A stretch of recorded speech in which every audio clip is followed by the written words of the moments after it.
నిటారుగా కూర్చోండి.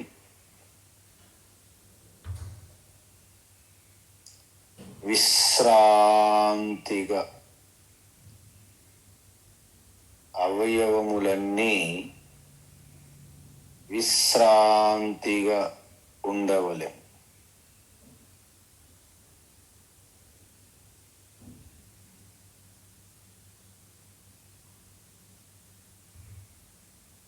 నెమ్మదిగా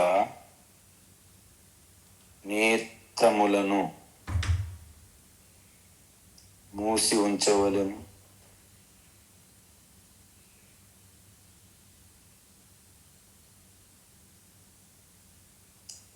పెదవులపై చిరునవ్వుతో ఉండవలెను.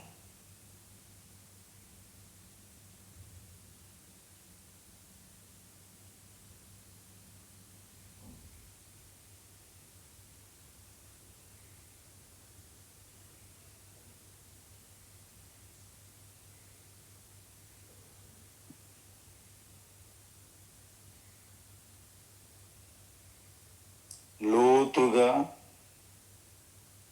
2 సార్లు శ్వాసను తీసుకొని విడిచిపెట్టవలెను.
శరీరము స్థిరముగా ఉన్నది,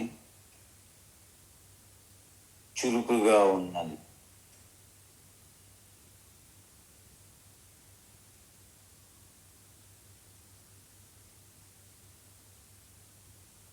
మనస్సు కూడా ప్రశాంతంగా ఉన్నది.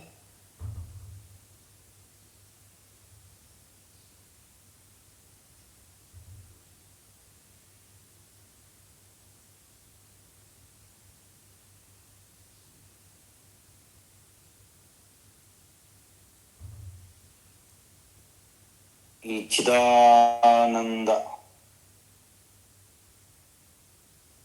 సాగరంలో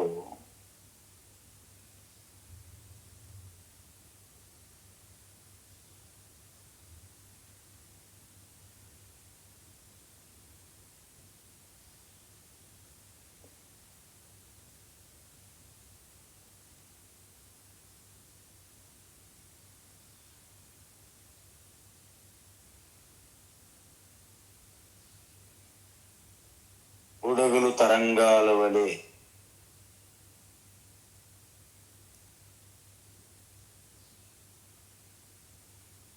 ఈ నామరూపములన్నీ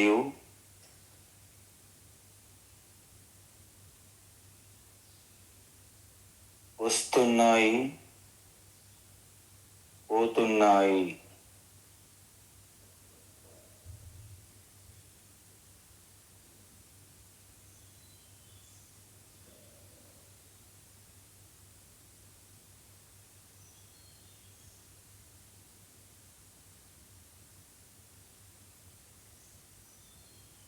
నీరుగా ఒక్కటే మిగిలి ఉన్నది.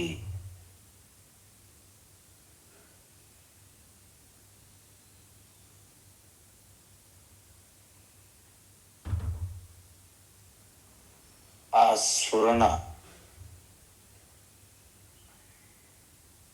హృదయ స్పందన వెనుకనే ఉంటూ అనుగ్రహిస్తున్నది.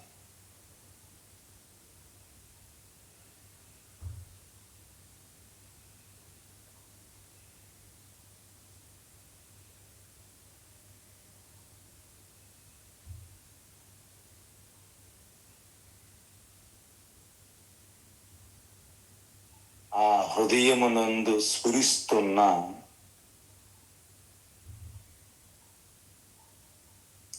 ఆ ఎరుకను స్మరిస్తున్నాను.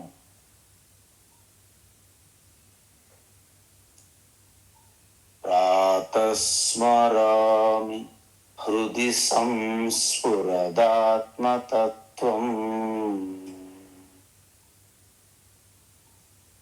సచ్చిత్సుఖం పరమహంస గతిం తురీయం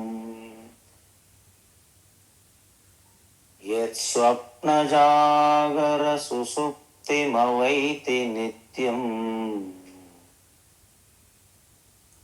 తద్బ్రహ్మ నిష్కలమహం న చ భూత సంఘః.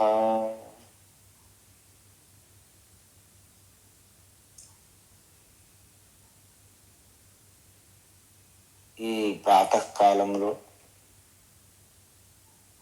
ఈ హృదయమునందు స్ఫురిస్తున్న చైతన్య ఎరుక అంటే ఆత్మను స్మరిస్తున్నాను.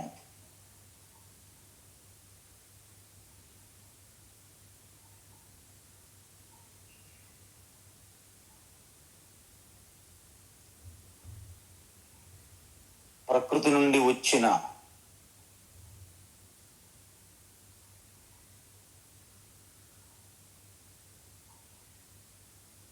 సర్వనామరూపములయందు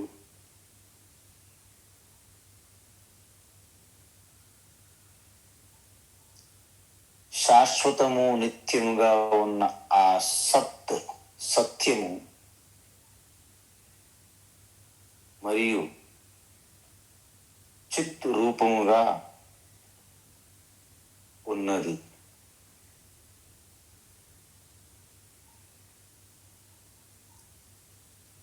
ఆ సత్ ఉనికి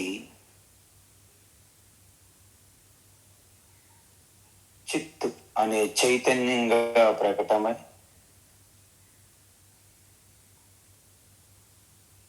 ఆనందంగా అనుభూతికి వస్తున్నది.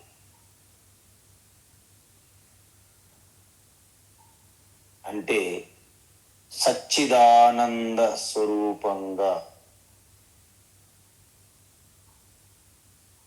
ఋషులు యోగులు దర్శిస్తున్నారు.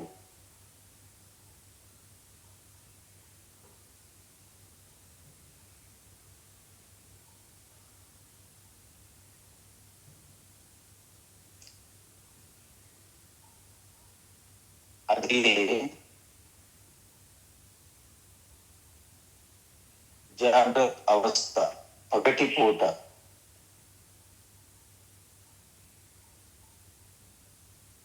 అధిష్టానంగా ఉంటూ జాగ్రత్త అవస్థ వస్తుంది, వెళుతుంది.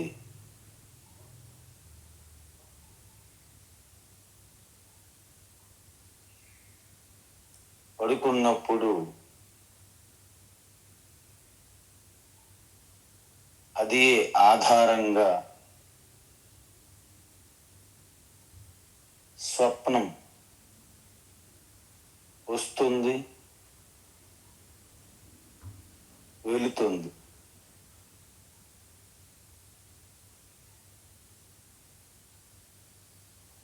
సుషుప్తి గాఢ నిద్రలో కూడా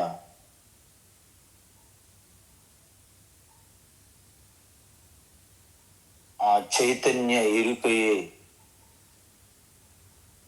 ఆధారంగా ఉంటుంది.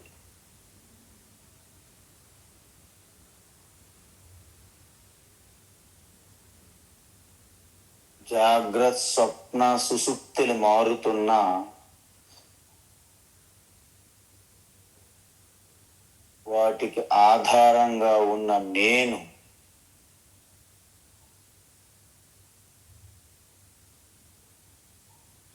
మారడం లేదు.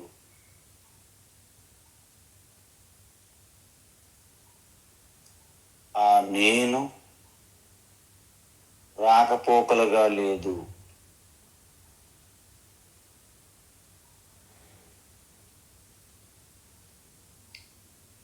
ఆ నేను పరిమితులుగా భాగములుగా లేదు.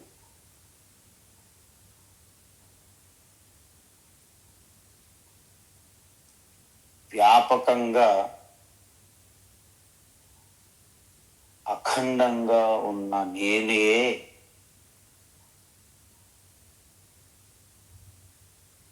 అనంతమైన బ్రహ్మను.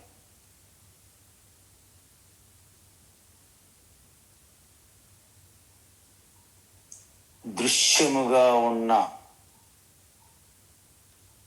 ఈ నామరూపములు ఏవియు నేను కాదు. అదృశ్యంగా దాగి ఉన్న అధిష్టాన ఉనికియే నేనై ఉన్నాను.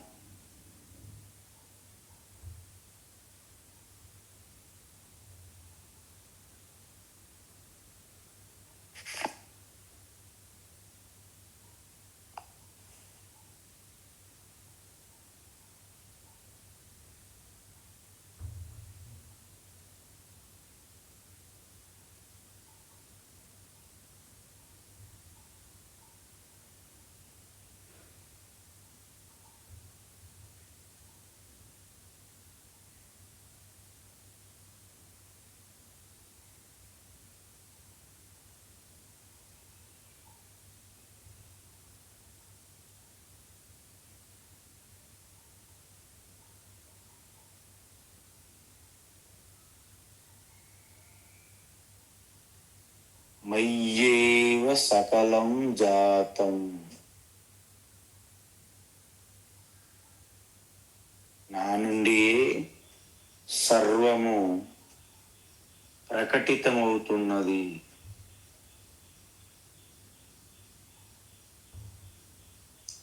మయి సర్వం ప్రతిష్ఠితం. నా యందే సర్వము స్థితిగా ఉన్నది. మయి సర్వం లయం యాతి. నాలోనే సర్వం కలిసిపోతుంది.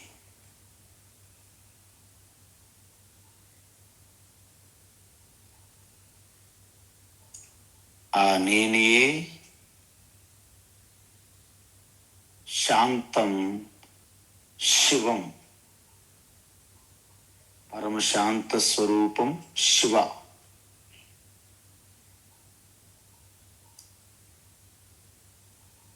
శివోహం.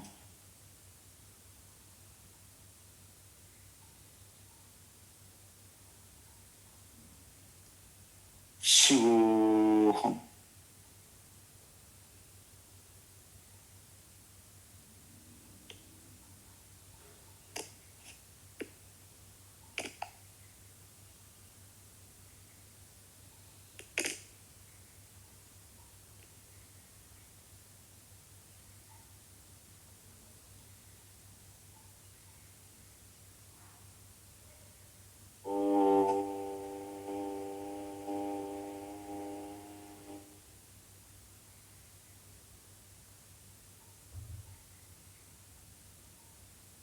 నెమ్మదిగా నేత్రములను తెరవవలెను.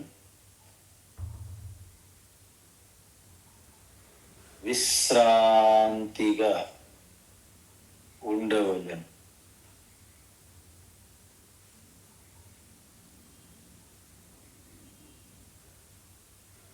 ఓం శ్రీ గురుభ్యో నమః. హరిః ఓం.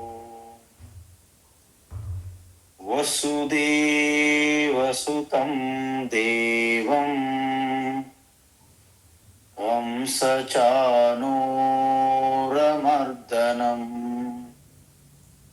దేవకీ పరమానందం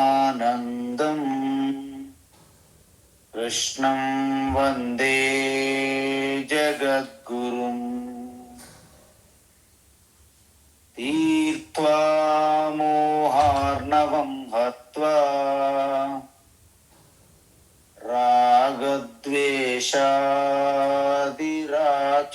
రాగద్వేషాదిరాక్షసాం సీతా శాంతి సమాయుక్త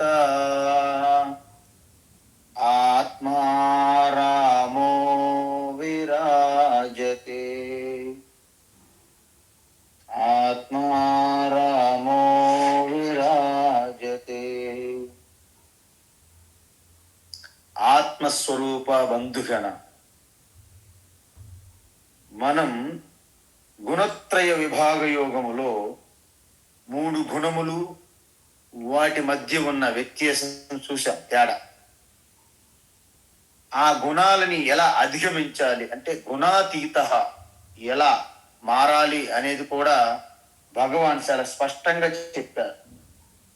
ఎందుకంటే యావత్ సృష్టి అణువు సర్వ ప్రాణులు రెండింటి యొక్క కలయిక. ఒకటి ప్రకృతి, 2 చైతన్య పురుష. అందువలన ప్రకృతిలో ఏవైతే ఈ శరీరాలు, మనస్సు, ఇంద్రియములుగా ఉన్నటువంటి ప్రాణులన్నీ కూడా ప్రకృతి కిందకే వస్తాయి. ఆ ప్రకృతిలో ఉన్నటువంటి ఆ అంతఃకరణములాగా మనస్సులో ఈ చైతన్యం యొక్క ప్రతిబింబం వలన శరీరములన్నీ కూడా చేతనంగా కనిపిస్తున్నాయి. అందువలన ఎప్పుడైతే మనస్సు యందు ప్రతిబింబిస్తున్నటువంటి ఆ చైతన్యం యొక్క ప్రతిబింబము అహంకారముగా, జీవాత్మగా ప్రకటమవుతుంది. అందువలన మనకి ఎక్కడ కన్ఫ్యూజన్ ఉంటుందంటే శుద్ధ చైతన్యం యొక్క ప్రతిబింబము చైతన్యం వలె అనిపిస్తుంది, అహంకారం కూడా. అందుకే నేను అంటే ఇంతకీ అహంకారమైనటువంటి నేనా, శుద్ధ చైతన్య పరమాత్మ నేనా అనేది కన్ఫ్యూజన్ అన్నమాట. అక్కడ వేడిగా మెరుస్తున్న అగ్నిగోళం వలె. ఇంతకీ అగ్నిగోళం మెరుస్తుందా, అగ్ని మెరుస్తుందా? కన్ఫ్యూజన్. కాబట్టి ఇక్కడ ఈ 3 గుణములు ఉంటాయి. కాబట్టి ఈ 3 గుణములు హెచ్చు తగ్గులు జరుగుతూ ఉంటాయి. ఎవరికైనా సరే, జ్ఞాని అయినా, భక్త అయినా, అజ్ఞాని అయినా, ఎవరైనా సరే 3 గుణములు ఉండాల్సిందే ప్రకృతి ఉన్నంత వరకు, అంటే శరీరం ఉన్నంత వరకు. అయితే ఈ 3 గుణములు ఒక్కొక్కసారి ఒక గుణం వృద్ధి చెంది మిగతా 2 గుణాలకి అనగరుతుంది. ఇంకొకసారి ఇంకో గుణం వృద్ధి చెంది మిగతా 2 గుణాలని కిందకు నెట్టుతుంది. అందువలన ఈ గుణాల యొక్క ప్రభావంలో కొట్టుకుపోతే అజ్ఞాని వాటిని గుర్తించలేరు. కానీ జ్ఞాని సాక్షిగా గుర్తించవచ్చును. ఓహో, ఇప్పుడు ఈ గుణం అధికంగా ఉన్నది అని గుర్తిస్తుంటారన్నమాట. ఈ విధంగా అహంకారం అనేది ఈ గుణముల నుండి ఎప్పుడు బయటపడడానికి వీల్లేదు. ఎందుకు? ప్రకృతి అంటేనే స్వాభావికంగా 3 గుణములు. 3 గుణముల నుంచి వచ్చినటువంటి అహంకారము ఎప్పుడు గుణములతో కలిసే ఉంటుంది. అందువలన జీవాత్మ దేనితో తాదాత్మ్యం చెందాలి? అహంకారంతోనా, శుద్ధ చైతన్యముతోనా? అంటే శుద్ధ చైతన్యముతో నేను మమైకమై ఉన్నంత వరకు, ఎలాగైతే ఇనుపగోళముతో అగ్ని సహవాసం వలన సమ్మిడి దెబ్బలు ఎలాగైతే అగ్నికి కూడా తప్పవో, శుద్ధ చైతన్యముని విడిచిపెట్టి దాని యొక్క ప్రతిబింబమైనటువంటి అహంకారంతో ఉన్నంత వరకు మనకి ఎత్తు పల్లాలు, ఒడిదుడుకులు, సుఖదుఖాలు, ఈ సంసార ఆందోళనలు తప్పవు. అయితే మనమేం చెయ్యాలి? ఏమి చెయ్యాల్సిన పని లేదు. మనం ఒకటే చెయ్యాలి. అంటే నాణ్యం గుణేభ్య కర్తారం. అంటే ఈ గుణముల్లో అన్నీ జరుగుతున్నాయి తప్ప శుద్ధ చైతన్య స్వరూపమైనటువంటి నా యథార్థ తత్వంలో ఏమీ జరగడలేదు అని గుర్తించి అహంకారం నుండి షిఫ్ట్, ఒక యూటర్న్ తీసుకొని సాక్షిగా తెలుసుకోవడమే గుణాతీత అంటారు. అందువలన ఈ గుణాతీత ఎప్పుడైతే అలాగా సాక్షి వైపు దృష్టి మరలించారో, వారు శరీరంకు సంబంధించినటువంటి ఈ దుఃఖములు, ఎటువంటి ప్రాబ్లం నుంచి బయటపడతారు? జన్మ, మృత్యు అంటే పుట్టుక, మరణము, జర అంటే వృద్ధాప్యము, దుఃఖై అనేక దుఃఖములు, అనేక బాధలు, పీడ నుండి విముక్త, కంప్లీట్గా విడుదల, ముక్తి వస్తుంది. అలాంటి వారు ఏం పొందుతారు ప్రయోజనము? అమృతం అశ్నుతే, శాశ్వతమైనటువంటి నాశనము లేని అమృతత్వమైనటువంటి ఆ పరమాత్మ చైతన్యమును, పరమాత్మ ప్రాప్తిని పొందుతారు అని చెప్పాం. అయితే అర్జునుడికి వెంటనే ఆయనకు ఒక కోరిక కలిగినది. ఏంటి? కైహి లింగైహి త్రీన్ గుణాన్ అతీత భవతి. హే ప్రభో, కైహి అంటే ఎటువంటి లింగములు అంటే ఎటువంటి స్వరూపం కలిగి ఉంటారు? ఎవరు? 3 గుణాలకి అతీతంగా వెళ్ళినటువంటి జ్ఞాని ఇటువంటి వాటి యొక్క మార్పులు, గుర్తులు కలిగి ఉంటారు అన్నారు. ఇదే ప్రశ్న మనము 2వ అధ్యాయంలో చూసాం. స్థిత ప్రజ్ఞ, అక్కడ స్థిత ప్రజ్ఞ, ఇక్కడ గుణాతీత, అంతే తేడా. అయితే ప్రభో ఏతాన్ 3 గుణాన్ అతీత కైహి లింగైహి భవతి. అంటే ఈ 3 గుణాలకు అతీతంగా ఎదిగినటువంటి జ్ఞాని ఎటువంటి లక్షణాలు కలిగి ఉంటారు? ఇక లింగై అంటే లక్షణము అని అర్థం, లక్షణాలు. అందుకే శివలింగ అంటే తప్పుడు అర్థాలు తీసుకొచ్చే అవకాశాలు చాలా పెట్టేశారు ఆల్రెడీ, కథల రూపంలో, ప్రవచనాల రూపంలో. అంటే లింగ్యతే అనేన ఇది లింగ అంటే ఎటువంటి ఆ లక్షణము, ఆ గుర్తు ద్వారా శివునికి మిమ్మల్ని చేరుస్తుందో, శివుని గురించి తెలియజేస్తుందో దాన్ని శివలింగము అంటారు. అందువలన ఇప్పుడు కాషాయ వస్త్రం ఉంది. సన్యాసి యొక్క లింగం అంటే ఏంటంటే కాషాయ వస్త్రము. అంటే కాషాయ వస్త్రం చూసిన వెంటనే మీకు వీరు సన్యాసి కాబోలు అని మీకు తెలుస్తుంది. అది లింగం. అందువలన ఇప్పుడు ఒక ముసలి వారికి జుట్టు బాగా పండిపోయింది, మీకేమైనా డౌట్ వస్తుందా? వాళ్ళు యువకులు యవ్వనంగా ఉన్నారనుకుంటారా? అనుకోరు. వాళ్ళు ఎంత చెప్పినా మీకు తెలుసు వీళ్ళు ఆల్రెడీ ముసలి వాళ్ళు ఏమో, ఎందుకంటే జుట్టు మొత్తం పండింది. ఓకే, చిన్నవాళ్ళకు కూడా ఈ మధ్య జుట్టు పండుతుంది కాబట్టి అయినా మనకు తెలిసిపోతుంది ఈ చర్మం ముడతలు పడవచ్చు, ఏదైనా తెలుస్తుంది మనకు వృద్ధాప్యం అనేది. అందువల్ల గుర్తేంటి? వాళ్ళ శరీరం, చర్మము ముడతలు పడడం, జుట్టు పండడం, ఇవన్నీ కూడా వృద్ధాప్యానికి లింగము అంటారు, లక్షణ. అందువలన అర్జునుడు ఏమంటున్నారు అంటే కిం ఆచార అంటే ఎటువంటి లక్షణాలు కలిగి ఉంటారు, వారు ఏ విధంగా ప్రవర్తిస్తారు. ఎందుకంటే వాళ్ళు కూడా ఈ సొసైటీలోనే, ఈ సమాజంలోనే ఉండాలి కదా. తోటి మనుషులతో వాళ్ళు ఉండాలి కదా, జీవించాలి కదా. మరి జ్ఞానం పొందాక కూడా, అంటే గుణాతీత అయినప్పటికి కూడా మనుషుల మధ్యనే ఉండాలి, తప్పదు. మరి వేష భాషల్లో ఏమైనా మార్పు వస్తుందా? అర్జునుడి యొక్క ప్రశ్న.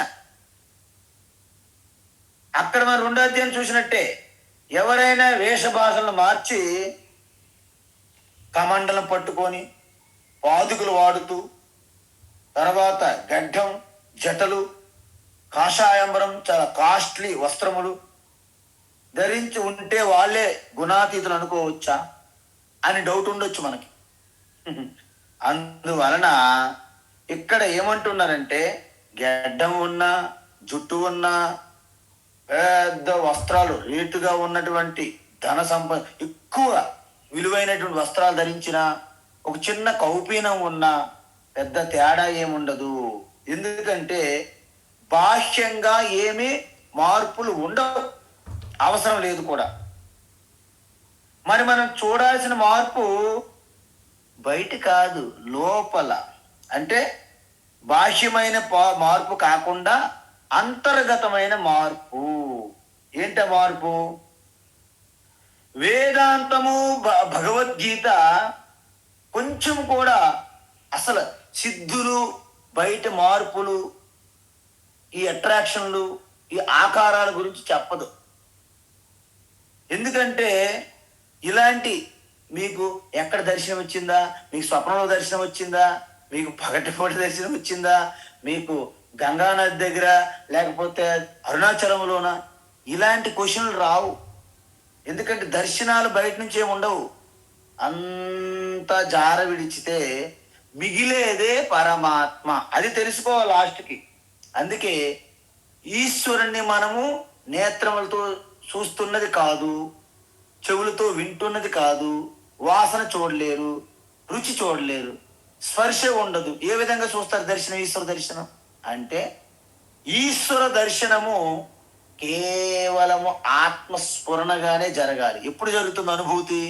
అన్నిటిపైన అభిమానము, అనురాగం విడిచిపెడితే మిగిలి ఉన్నది ఒకే ఒక్కటి, ఆ శేషంగా మిగిలిపోతుంది. దానినే ఆదిశేష అంటారు. అదొక్కటే మిగులుతుంది, ఇంకేం ఉండదు. అందువలన ఆయన ఏ విధంగా ప్రవర్తిస్తారంటే, ఏమైనా ప్రత్యేకత ఉందా అని అడగడం. కథంచ ఏతాన్ త్రీన్ గుణాన్ అతివర్తతే. ఈ 3 గుణాల నుండి ఏ విధంగా అధిగమిస్తారు? ఎందుకంటే శరీరం ఉన్నది, సో 3 గుణాల కలయిక ఉన్నది. సో 3 గుణముల్లో ఉండి కూడా వాటికి అతీతంగా ఏ విధంగా వెళ్తారు అని అడుగుతున్నాడు అంట అర్జునుడు. సో మోక్షం అంటే వేరే లోకాలకి ప్రయాణం కాదు, స్పష్టం చేసుకోవాలి. అదంతా అపోహ. ఎలాగ పెట్టేశారో ఈ సొసైటీలు, సమాజంలో విమానాలు వస్తాయి, తీసుకుని వెళ్తాయి, శరీరంగా తీసుకుని వెళ్తాయి. ఇవన్నీ గ్రాఫిక్స్ సినిమాల్లో బాగుంటాయి. అది నిజం కాదు. వేదం దీన్ని ఖండిస్తోంది కూడా. కొంతమంది మోక్షం భవిష్యత్తులో వస్తుంది అని భ్రమ. మరి కొంతమంది మోక్షం అనేది ఒక్కసారి ఒక అనుభూతి, ఎక్స్పీరియన్స్ జరుగుతుంది, ఇది కూడా భ్రమయే. ఎందుకు? ఇవన్నీ అపోహలే. మరి మోక్షం అంటే ప్రయాణం కాదు, భవిష్యత్తులో వచ్చేది కాదు, ఒక రకమైన ఎక్స్పీరియన్స్ కాదు. మరి ఏంటి మోక్షం? మోక్షం అంటే ఎక్కడికి ప్రయాణం కాదు. ఎందుకు ప్రయాణం కాదు అంటే, మొత్తం వ్యాపించి ఉన్నటువంటి ఆ శుద్ధ చైతన్యం ఎక్కడ ప్రయాణిస్తుంది? మీరు చెప్పండి. ఆకాశం ఎక్కడికైనా ప్రయాణించగలదా? ప్రయాణించలేదు. ఎందుకంటే వ్యాపించి ఉన్నది. సో ఆత్మ ప్రయాణించడం జరగదు. అంటే మోక్షం కోసం మీరు ఏ లోకాలకు వెళ్ళాలని పని లేదు. ఒకటి కట్. రెండోది, భవిష్యత్తులో వస్తుంది అనుకుందాం. అంటే ఇప్పుడు లేదని అర్థం. అంటే ఒక సమయానికి, ఒక కాలానికి, ఒక లోకానికి పరిమితమైన ఆత్మ అది అనంతం ఎలాగవుతుంది? శాశ్వతం ఎలాగవుతుంది? నిత్యం ఎలాగవుతుంది? కాబట్టి భవిష్యత్తులో వస్తున్నది మోక్షం అనేది తప్పు. పోని ఒక అనుభవం ద్వారా వస్తుందంటే అది తప్పే. ఎందుకు?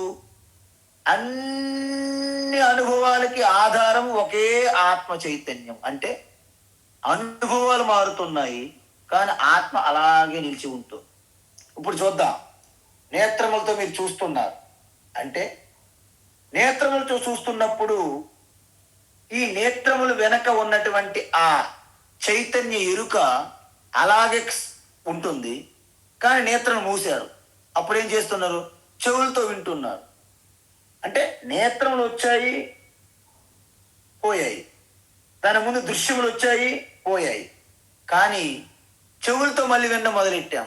అంటే శబ్దములు, చెవులు, అంటే నేత్రములు ఆకారాలు పోయి శబ్దములు, చెవులు వచ్చాయి. కానీ చెవులు వెనక ఉన్నటువంటి చైతన్య ఎరుకు అదే ఎరుక కొనసాగుతుంది. అదేవిధంగా వాసన, రుచి, స్పర్శ, మన ఆలోచనలు, భావనలు, వీటన్నిటికీ సమానంగా నేను అనే శుద్ధ చైతన్య శివ ఆత్మారామ ఒక్కటే. అందువలన బల్బు పెట్టాం, బల్బు తీసేసాం. ఫ్యాన్ పెట్టాం, ఫ్యాన్ తీసేసాం. ఇంక అనేక ఫ్రిడ్జ్, టీవీ, ఎన్ని వస్తువులు మీరు ఆన్ చేస్తున్నా, ఆపుతున్నా, అన్నింటి వెనక ఒకే కరెంటు ఉన్నట్లుగా, అదే విధంగా అన్ని అనుభవాల్లో కూడా వెనక ఉన్నటువంటి చైతన్యమే ఆత్మ. అది ఎప్పుడు నిత్యముక్త. దానికి మోక్షం రాదు, ఒకసారి వచ్చిపోయేది కాదు, నిత్యముక్త. అందువలన దానికి ప్రత్యేకమైన అనుభవము, ఎక్స్పీరియన్స్ అక్కర్లేదు. మరి మోక్షం అంటే ఏమిటి? మోక్షం అంటే నేనే ఆ నిత్యముక్త స్వరూపము అని తెలుసుకొని స్వీకరించడమే. అందువలన ఈ ప్రశ్నలో అర్జునుడు ఏమడిగాడు ఫైనల్ గా? గుణాతీతని యొక్క లక్షణాలు ఏమిటి? ఫస్ట్ ప్రశ్న. గుణాతీత యొక్క ఆచారం, ప్రవర్తన ఎలా ఉంటుంది? రెండవ ప్రశ్న. గుణాతీతనికి ఆ ఎదగడానికి అవసరమైన సాధన ఏమిటి?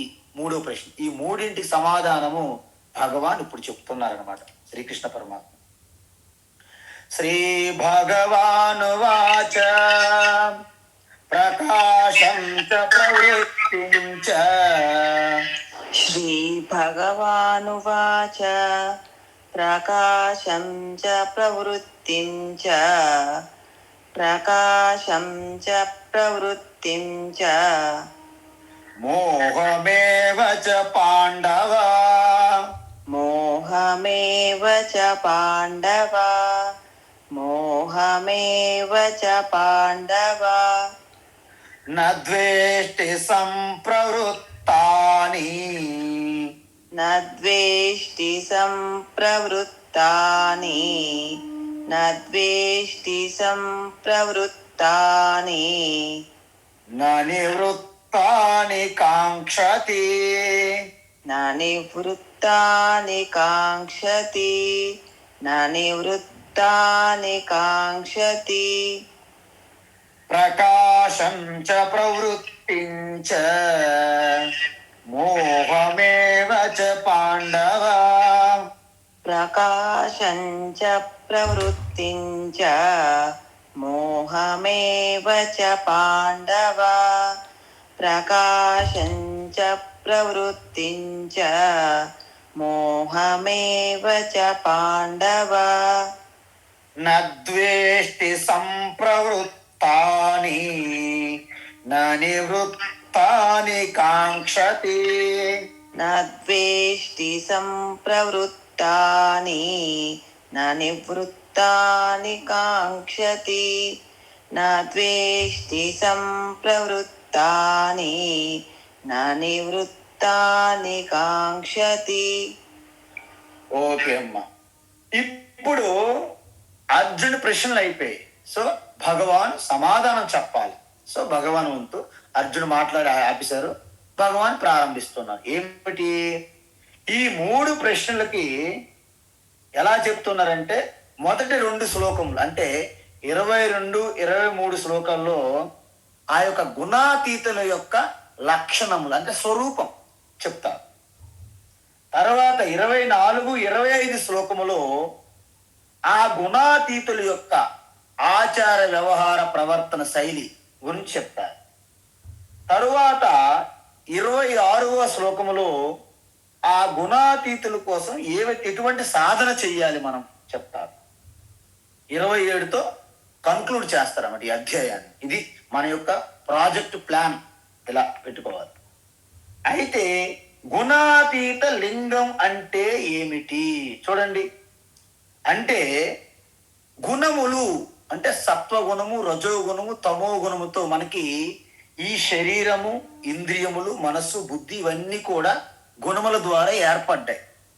కానీ అవి జడములు కాబట్టి వాటికి స్వతంత్రంగా అధిష్టానము లేదు, ఆధారం లేదు. కాబట్టి ఉనికిగా ఉంటూ ఆ మనస్సు అంతఃకరణం యందు ప్రతిబింబంగా అంటే చైతన్య ప్రతిబింబంగా శరీరం అంతటికి చేతనం అందిస్తున్నదని చెప్పాం. అందువలన ఈ శరీర మనసు ఇంద్రియములతో అభిమానం లేకుండా కేవలము దీనికి ఆధారంగా ఉన్న సాక్షితో ఎవరైతే మమేకం అవుతారో వారిని గుణాతీతులు అంటారు. మీరు ఎలాగుండి అలాగే ఉంటాయి, కానీ మీ యొక్క దృష్టి, మీ మమేకము, మీ అభిమానంలో మార్పు వచ్చింది. ఎలాగా? ఈ శరీర ఇంద్రియ మనస్సుపై అభిమానం పూర్తిగా లేకుండా, అంటే ఈ ప్రపంచము చెట్టు, కారు, ఇల్లు, కుర్చీ, టేబుల్ వాటి ఎలాగైతే నాకంటే వేరుగా ఉన్నాయని మీరు భావిస్తున్నారో అదే విధంగా ఈ శరీరం కూడా, ఇది శరీరము, ఇది చెవులు, నేత్రములు, ఇది మనస్సు, ఇది బుద్ధి, ఇది అంటే వాటిని మీరు తెలుసుకుంటున్నవారు. మీరు అది కాదు. నేను కారుని తెలుసుకుంటున్నా, ఇది కారు అంటే నేను కారు అవను కదా. ఇది ఫోను, నేను ఫోన్ కాదు కదా. ఇది టేబుల్, నేను టేబుల్ కాదు కదా. అదే విధంగా ఇది శరీరం, నేను శరీరం కాదు. ఇది నేత్రము, నేను నేత్రం కాదు. ఇది మనస్సు, నేను మనస్సు కాదు. ఇది బుద్ధి, నా బుద్ధిలో ఏం జరుగుతుంది, ఎటువంటి ఆలోచన వచ్చింది నాకు తెలుస్తుంది. మనస్సులో ఎటువంటి ఫీలింగ్, భావన కలుగుతుంది నాకు తెలుస్తుంది. చూసారా? సో నేను తెలుసుకుంటున్నాను. తెలుసుకోబడేది క్షేత్రము, ప్రకృతి అని చెప్పాను ఇంతకుముందు 13వ అధ్యాయం నుండి చెప్తూనే ఉన్నా. కాబట్టి తను మనస్సు శరీరాలకు భిన్నంగా ఉన్నానని తెలుసుకోవడం వలన వాటికి వచ్చే బాధలు, పీడ, సమస్యలకి జ్ఞాని తీవ్రంగా స్పందించరు. ఎందుకంటే నా కారుకి ఏదైనా తగిలింది, చిన్న యాక్సిడెంట్ తగిలింది, ఓకే, దాన్ని రిపేర్ చేయిస్తాం. అంత మాత్రాన కారు తగిలిందని ఇలాగ కాళ్ళు చేతులు అలాగా మసాజ్ చేసుకుంటూ చేసి ఇబ్బంది పడడం కదా మనం. ఎందుకు? కారుకు తగిలింది, మీకు తగలలేదు. అదేవిధంగా ఈ మనస్సు శరీరాలకు కలిగే సమస్యలకు కానీ, పీడకి, బాధకు కానీ తీవ్రంగా స్పందించరు. అంటే చెలించకుండా వాటికి కావలసిన మరమ్మతులు ఎలాగైతే చేస్తామో వీటికి కూడా చేయిస్తాం అని ఎవరైతే చెలించకుండా ఉంటారో వారు గుణాతీతులు అని చెప్తున్నారు భగవాన్ శ్రీకృష్ణ. అందువలన జ్ఞాని ఈ విధంగా గుణాతీతులుగా ఎదగడం వలన అతని యొక్క శరీరము, మనస్సు ఆరోగ్యంగా ఉంటాయి. అంటే మీరు అనొచ్చు, అంటే మరి గుణాతీతులకి ఎప్పుడు కూడా జబ్బు చేయదా అంటే చేస్తుంది. ఎందుకు? ఈ శరీరములో ప్రకృతి 3 గుణములు నిరంతరం మారుతూనే ఉంటాయి. అందువలన ఆయన ఈ గుణాతీత స్థితికి రావడానికి కర్మయోగ సాధన చేశారు, ఉపాసన సాధన చేశారు, జ్ఞానయోగ సాధన కూడా చేశారు. కాబట్టి వారికి సహజంగానే సత్వగుణం అధికంగా ఉంటుంది. అందువలన ఒకవేళ సత్వగుణం కొద్దిపాటి తగ్గి రజోగుణము, తమో గుణం కొంచెం పెరుగుతున్నా మళ్ళీ వాటిని పరిశీలించి మళ్ళీ తత్వగుణంలోకి రాగలుగుతారు. ఎందుకు? వారికి ఆల్రెడీ తెలుసు సత్వగుణంలోకి ఎలాగ మళ్ళీ రావడం. అందువలన ఈత వచ్చిన వారు ఎలాగైతే బావిలోనో నదిలోనో దూకినప్పుడు వాళ్ళకు పైకి రావడం తెలుసు, అదేవిధంగా ఇక్కడ సత్వగుణం పొందడానికి ఆల్రెడీ సాధన చేసి సాధించారు. కాబట్టి ఇప్పుడు గుణముల్లో ఏ మార్పు జరుగుతున్నా, ఎలాగైతే స్ప్రింగ్ ఎలాగైతే అణిచిపెడితే ఎలాగైతే అంతే తీవ్ర వేగంగా పైకి వస్తుందో, గుణాతీతులు అనేవారు మళ్ళీ తన యథాస్థితికి రాగలుగుతారు తొందరగా. అందువలన ఒకవేళ మనస్సులోనే స్పందించిన ఎక్కువసేపు ఉండదు. అందుకే జ్ఞానులు యొక్క కోపం ఎలా ఉంటుందంటే, కర్పూరం ఎలాగైతే జ్యోతిలో జామని ఒక్కసారి వస్తుంది, తొందరగానే పోతుంది అంట. అందువలన వారు దాన్ని తొందరగా బయటపడతారు. అందుకే FIR అంటారు, అంటే the frequency and intensity and comeback. చూసారా? అందువలన ఎంత ఎక్కువ సార్లు వారు ఈ యొక్క తీవ్రమైన కలత చెందడానికి, ఏమైనా కోపము ఇబ్బంది కలగడానికి ఉన్నదా? ఇంతకుముందు ప్రతిదానికి ఇబ్బంది పడిపోయేవాళ్ళు అనుకోండి. సపోజ్ మీరు ప్రతిదానికి, ప్రతి చిన్న విషయానికి కూడా డిస్టర్బ్గా ఫీల్ అయినటువంటి మీరు ఇప్పుడు ఏదో రేరుగా డిస్టర్బ్ అవుతారు తప్ప ప్రతిదానికి మీరు డిస్టర్బ్ కారు. తర్వాత ఆ తీవ్రత, ఇంతకుముందు చాలా తీవ్రమైనటువంటి హృదయాన్ని, మనసుకి, బుద్ధికి తీవ్రంగా అనిపించేది, ఇప్పుడు పైన తప్ప అంత తీవ్రంగా మీరు దేనికి కలత చెందరు, చెలించరు. రివర్స్ బ్యాక్, మీరు ఎంత తొందరగా మళ్ళీ బ్యాక్ రాగలుగుతున్నారు. తొందరగా వచ్చారనుకోండి, ఇంతకుముందు మనకి 2 రోజులు పట్టేది, ఇంతకుముందు మనకి 1 రోజు పట్టేది, ఇంతకుముందు మనకి కొన్ని గంటలు పట్టేది, కానీ ఇప్పుడు కొన్ని నిమిషాల్లోనే మళ్ళీ మీరు మీ స్వరూపానికి వచ్చేస్తున్నారు. Okay, let it so, no problem, no problem. పర్వాయిల్లే చూసాం కదా మనం. అంటే ఏది జరిగినా ఓకే, పర్వాయిల్లే, no problem, no problem, I'm not. So ఈ విధంగా వారు ఏంటంటే, వారికి ఒక విషయం తెలుసు, ఈ 3 గుణములు 100% ఆరోగ్యంగా సమానంగా ఉండవు, నిరంతరం మారుతూనే ఉంటాయి. కాబట్టి జ్ఞాని తన మనస్సు సాత్వికంగానే ఉండేందుకు ప్రయత్నిస్తుంటారు. ఎందుకు? ఒక్కొక్కసారి తమో గుణం రావాలి, నిద్రపోవాలంటే తమో గుణం ఉండాల్సిందే. జ్ఞానికి కూడా తమో గుణం లేకపోతే వారు కూడా నిద్రపోలేరు. కాబట్టి ఒక్కొక్కసారి మనసు వికారాలకు లోనవుతుందని తెలుసుకుంటారు. కాబట్టి మానసిక ఉద్రేకాలకి, కోపతాపాల్లో పడిపోకుండా మళ్ళీ వెంటనే మెల్లగా వెనక్కి వచ్చేస్తారు. ఎందుకంటే మనస్సును కూడా ఎప్పుడైతే మళ్ళీ సాక్షిభూతంగా మీరు దర్శించగలుగుతారో, మీ మనస్సు నుండి ఆ కోపతాపం వేడి నుండి మళ్ళీ మీరు వచ్చేయగలరు బయట. అందువలన ఎటువంటి క్లిష్ట పరిస్థితుల్లో కూడా మీరు మనస్సును ఒక్కసారి మళ్ళీ గమనించి చూస్తే, అందుకే మౌనంగా 5 నిమిషాలు 2 నిమిషముల పాటు అయినా సరే మళ్ళీ మీ యొక్క మనసును మీరు చెక్ చేసుకుంటే, ఓహో, మంచి చెడు ఆలోచనలు, కోపము శాంతము, వీటన్నింటికి చూస్తున్న సాక్షిని నేను అనే ఒక్క భావనతో ఒక్కసారిగా మీరు బయటకు వచ్చేస్తారు. అందువలన ఆరోగ్యకరంగా స్పందిస్తారంటే అర్థం ఏంటి? మనసుకి ఎటువంటి సమస్యలైనా రాని, జ్ఞాని అస్సలు పట్టించుకోకుండా ఉండడం అర్థం కాదు, కానీ తీవ్రంగా పట్టించుకోరు, అంటే తీవ్రంగా స్పందించరు అని అర్థం. ఎందుకు? జ్ఞానికి ఒక్క విషయం స్పష్టం, నా మనస్సులో కలిగే ఎటువంటి వృత్తి అయినా, కోపమైన, తాపమైన, శాంతమైన, ప్రేమైన ఏవైనా నా పూర్ణత్వానికి లోటు లేదు, నా పూర్ణత్వానికి లోటు లేదు. మనస్సు ఎలా ఉన్నా సరే, అది శాంతంగా ఉన్ని అశాంతంగా ఉన్ని నా స్వరూపం అయితే పరిపూర్ణము, దానికి ఎటువంటి లోటు లేదు, డోకా లేదు. మనం చూడండి, మనం కొంత అమౌంట్ సెక్యూరిటీగా మీరు ఉంచుకోండి, కార్పస్ సపోజ్ అది ఉంటుంది, మిగతా ఎక్స్ట్రా దాన్ని మీరు ఖర్చు పెట్టేటప్పుడు మీరు అంతగా భయపడరు. ఎందుకు? మీకు ఎటువంటి లోటు లేదు. ఆ బ్యాలెన్స్ ఏదైతే మినిమం ఉన్నదో దానికి టచ్ చేయట్లేదు మీరు. ఆ విధంగా జ్ఞాని ఎటువంటి పరిస్థితుల్లోనైనా సరే, ఎటువంటి అనుభూతి అయినా సరే, ఎటువంటి వికారాలు చెందినా నా పరిపూర్ణ తత్వానికి లోటు లేదు. పదే పదే జ్ఞప్తికి తెచ్చుకోవడం వలన ఆయన పూర్తిగా డేలా పడిపోయే అవకాశం లేదు. ఎందుకు?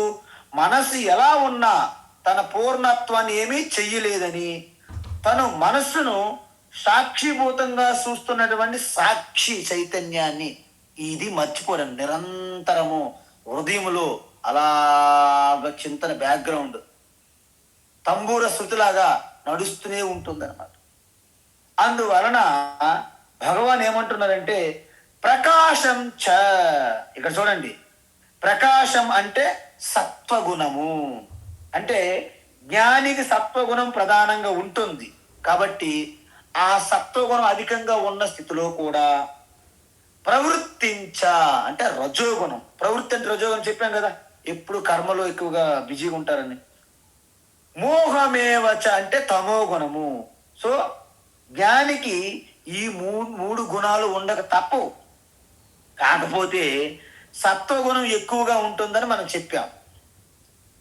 రజోగుణము తమో గుణం కొంచెం తక్కువగా ఉంటాయి.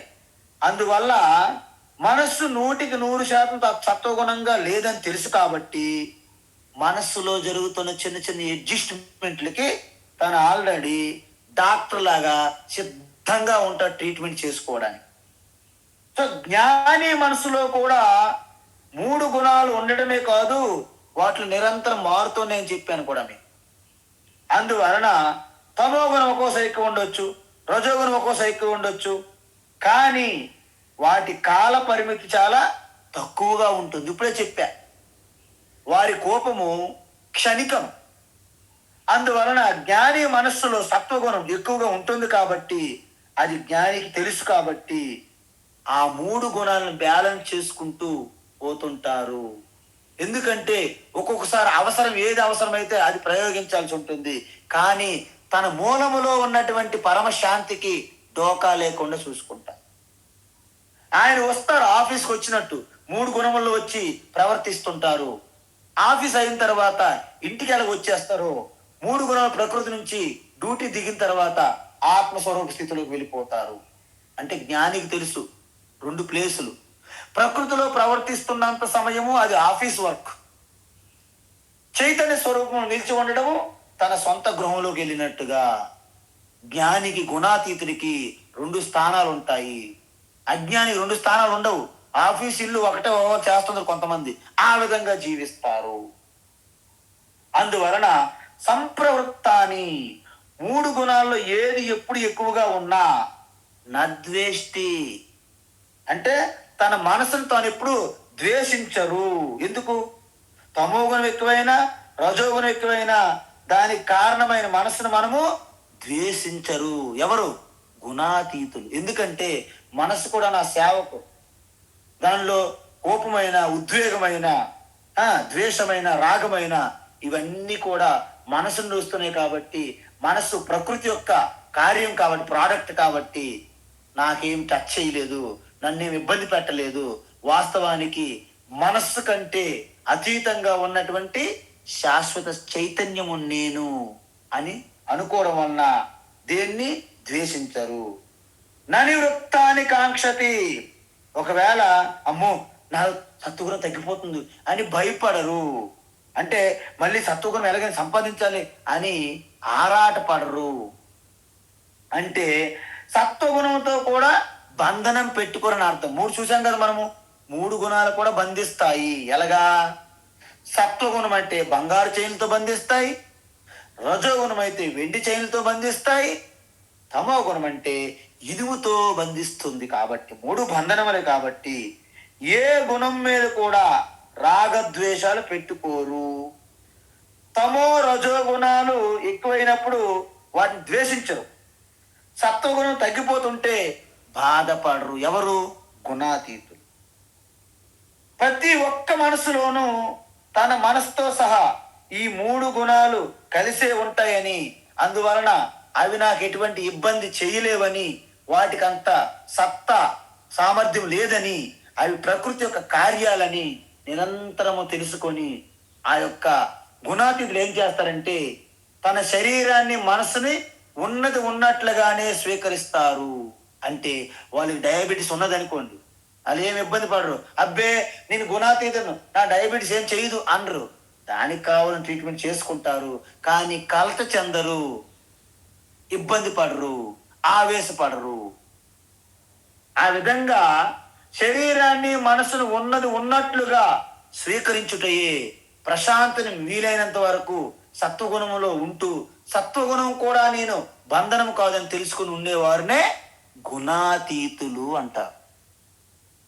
అయితే దాన్ని కొనసాగింపుగా మళ్ళీ చెప్తున్నారు భగవాన్. ఏంటి? ఉదాసీన వదాసీన ఉదాసీనవదాసీనః ఉదాసీనవదాసీనః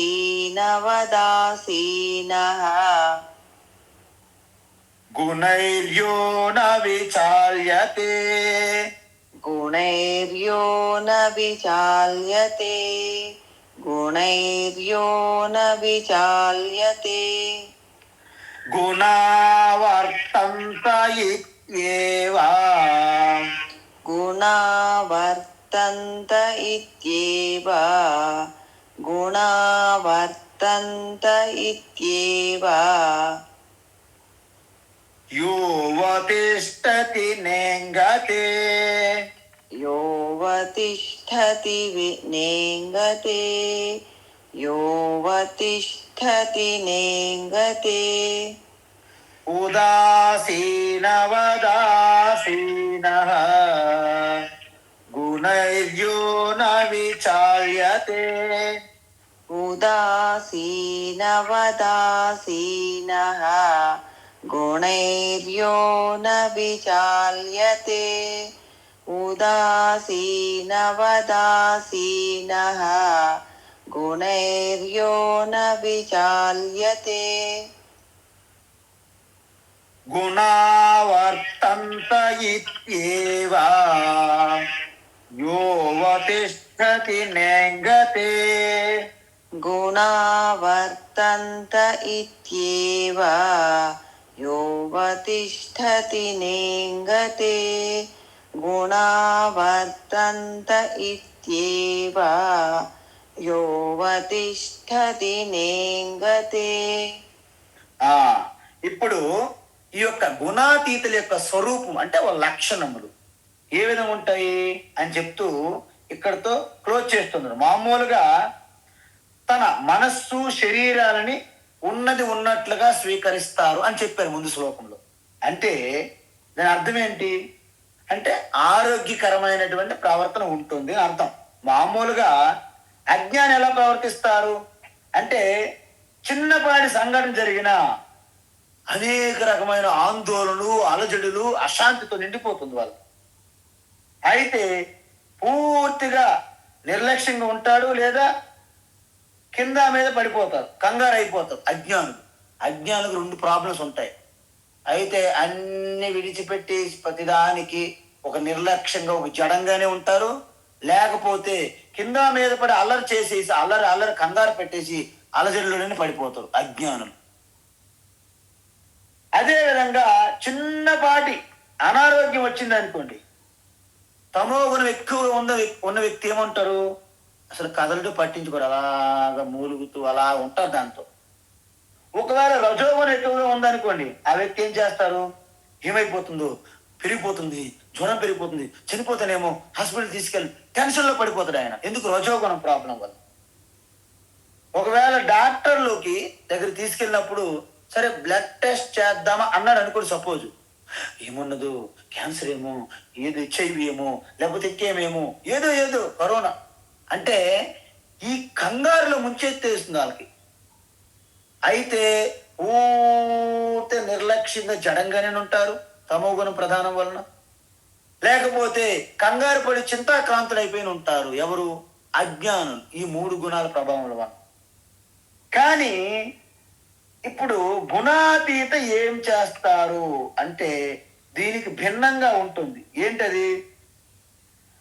ఏంటంటే పట్టించుకోకపోవడము కాదు, అలాగని తీవ్రమైన స్పందన అలాగా ఉండదు. మరి గుణాతీతులు ఏం చేస్తారు? సమస్యని చక్కగా పరిశీలిస్తారు. మొదట పరిశీలించినప్పుడు దానికి అనుగుణమైనటువంటి పరిష్కారం మాత్రమే చేస్తారు. ఓకే, జ్వరం వచ్చింది అనుకుందాం. సరే, జ్వరం వచ్చింది, ఆగమాపాయన నిన్నటి వరకు జ్వరం లేదు, సో ఈవేళ వచ్చింది, సో రేపు ఉంటుందో ఎల్లుండి ఉంటుందో అనేది తెలియదు, వచ్చింది పోతుంది. బంధువైనా సరే మన ఇంటికి వస్తారు, శాశ్వతం మనతో ఉండరు. అది ఒక రైల్వే స్టేషన్ లాంటిది, ఒకే స్టేషన్ దగ్గర ట్రైన్ ఎంతవరకు ఉంటుంది. కాబట్టి ఈ వచ్చేవన్నీ కూడా పోతాయి. ఆగతే స్వాగతం కుర్యాత్, గచ్చంతం నా నివారయేత్ అంటారు మహర్షులు. అంటే మీకు ఏది వస్తున్నా చివరికి మీరు స్వాగతం పలకాల్సిందే. అది మీ తప్పు, మీరు పలకపోయినా పలకాల్సిందే. మహాభారతంలో ద్రౌపది 5 భర్తలకి వివాహం చేసుకోవాల్సినటువంటి ధర్మ సంకటం. ద్రుపద మహారాజు ఎట్టి పరిస్థితుల్లో ఈ పాండవుల భూమి మీద ఉంచనివ్వను అని ప్రగల్భాలు పలుకుతుంటాడు. సపోజ్ లాస్ట్కి నీ విధిరాత, నువ్వు అలా చేసావు, నీ తప్పే. ఆ బిడ్డ పుట్టేటప్పుడు యాజ్ఞశైని దేవతల వరప్రసాదము, అగ్ని నుండి పుట్టినటువంటి ఆ యొక్క ద్రౌపదిని నువ్వు అనేక కష్టాలు ఆవిడ జీవితాంతం ఉండుగాక అని వరం కోరుకొని ఆవిడ పుట్టినప్పుడు, కాబట్టి నీదే తప్పు, కాబట్టి అందుకే ఇది జరిగింది, కాబట్టి నువ్వు స్వాగతం పలకాల్సిందే పాండవులకని భగవాన్ శ్రీకృష్ణ చెప్తే ద్రౌపదుడు నోరు మూసుకొని స్వాగతం పలికారు. అందువలన మనకు ప్రతి కార్యక్రమంలో కూడా రిజల్ట్లో మీకు ఇలాగే అనిపిస్తుంటుంది. ఒక్కొక్కసారి వాటిని మీరు స్వీకరించలేరు, కానీ స్వీకరించాల్సిందే. ఎందుకు? ఆగతే స్వాగతం కుర్యాత్.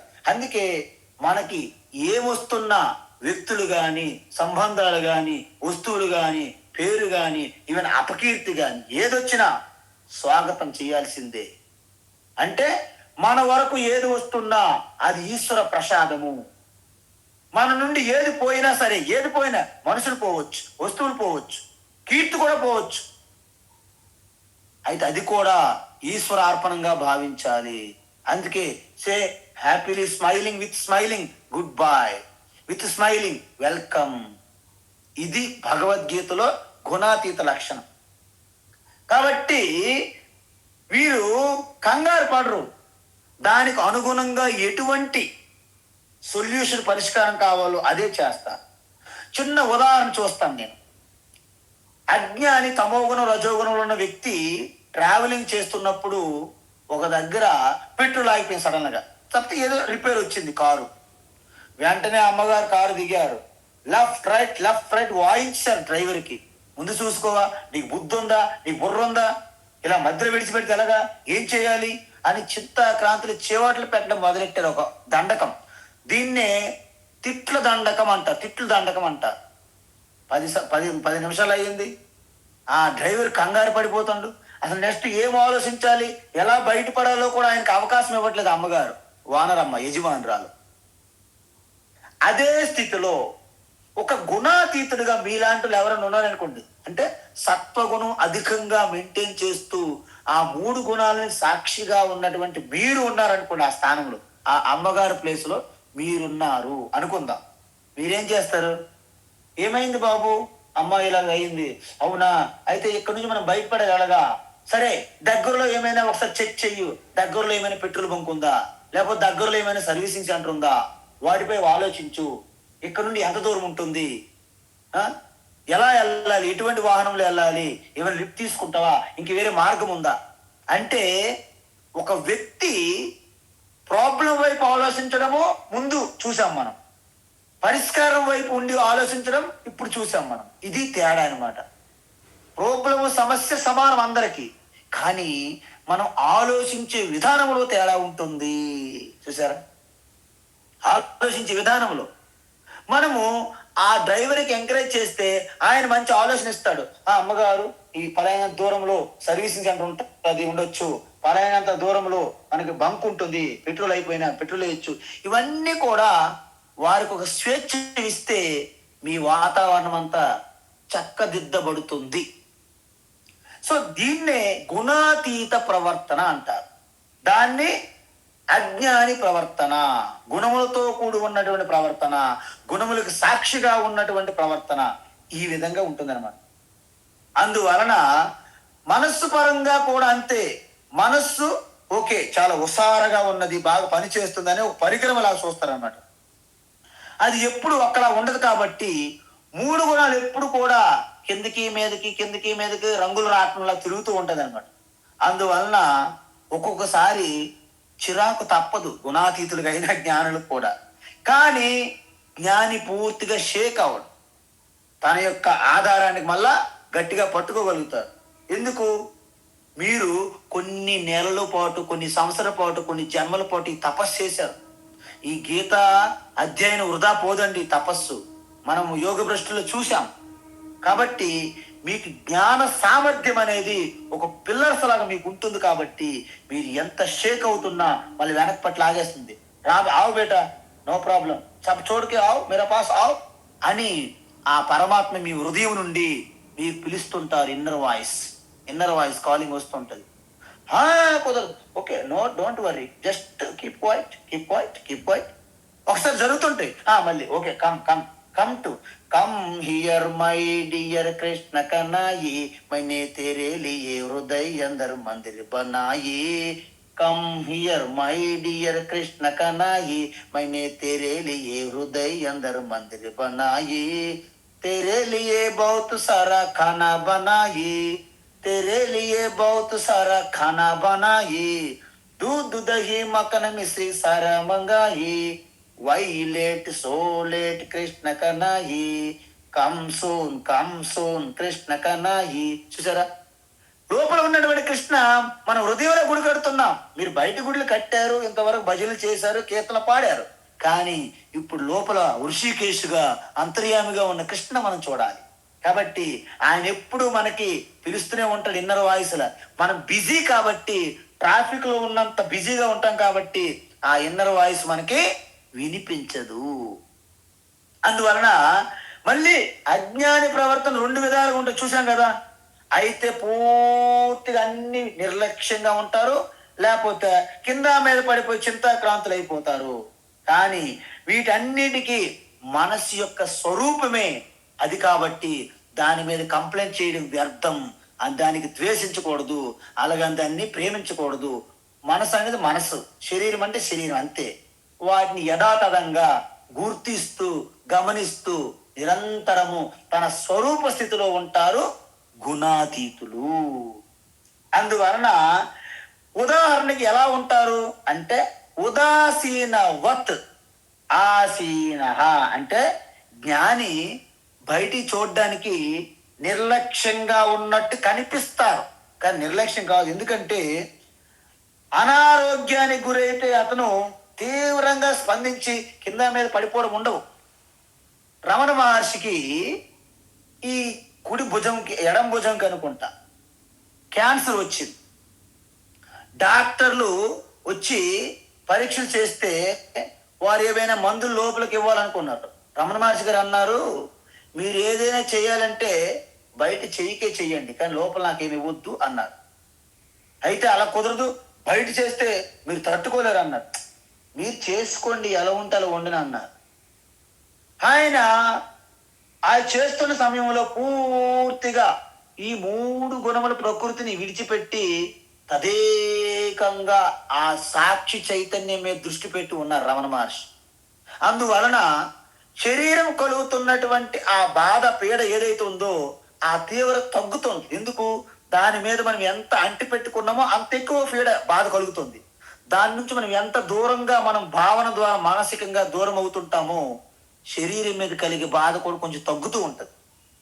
అందువలన రమణ మహర్షి యథాస్థితిలో అలా ఉండడం వలన డాక్టర్లు అనుకునే వాళ్ళు ఈయన బాగా నటించేస్తున్నాడు, నటించమంటే జీవించేస్తున్నాడు అన్నట్లుగా వారు మరకంత కోపంగా సర్జరీ చేసేవారు.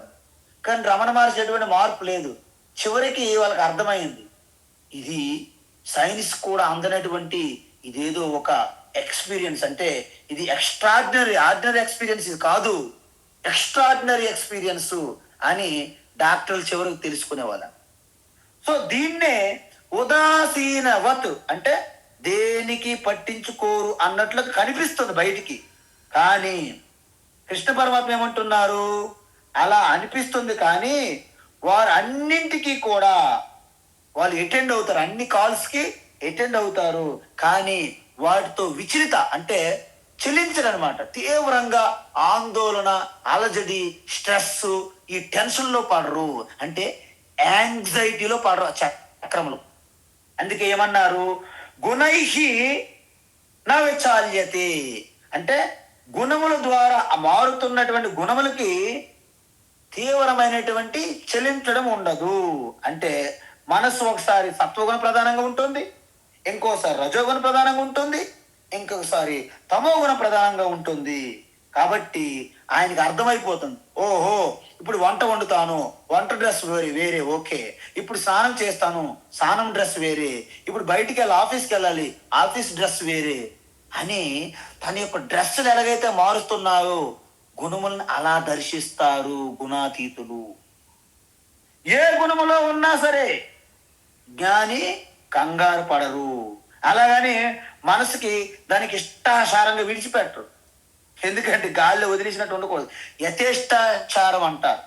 అందువలన మనస్సుని కంట్రోల్ పెడుతూ దానికి ఒక ఎలాగైతే మన కుక్క పిల్ల కానీ ఆవు కానీ మన పెంచిన జంతువు ఎలాగైతే మన క్రమశిక్షణలో ఉంటుందో మనస్సు కూడా వాళ్ళ క్రమశిక్షణలో ఉంటుంది.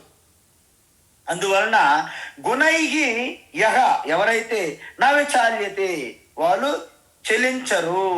అంటే అతని దృక్పథం ఎలా ఉంటుంది అంటే గుణేషు వర్తంతే.